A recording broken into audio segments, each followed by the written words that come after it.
ఫిబ్రవరి 1 ఆదివారం పౌర్ణమి వచ్చింది. చాలా శక్తివంతమైనది. ఈ 2 వస్తువులు ఇంటికి తెచ్చుకుంటే కోట్లు వచ్చి మీ దరిద్రమంతా పోయి అదృష్టం విపరీతంగా పడుతుంది.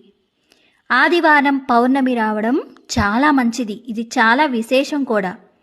ఈ రోజున పొద్దున్నే లేచి పూజ చేసుకొని సూర్యదేవునికి అర్ఘ్యం సమర్పించండి. ఓం సూర్యాయ నమః అనే మంత్రాన్ని చదువుతూ అర్ఘ్యం సమర్పించండి. సూర్యాష్టకం చదివినా కూడా ఈరోజు అద్భుతమైన ఫలితాలు వస్తాయి. మీ జీవితం మారిపోతుంది.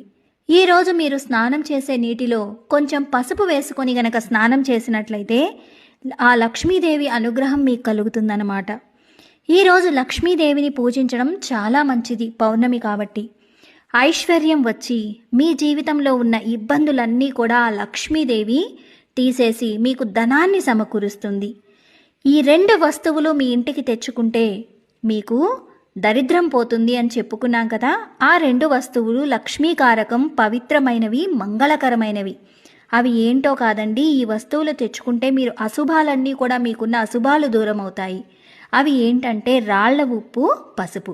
రాళ్ల ఉప్పు మనకు 10 రూపాయలు పెట్టిన ప్యాకెట్ వస్తుంది. అదేవిధంగా పసుపు కూడా 10 రూపాయల ప్యాకెట్లో వచ్చేస్తుంది కదా.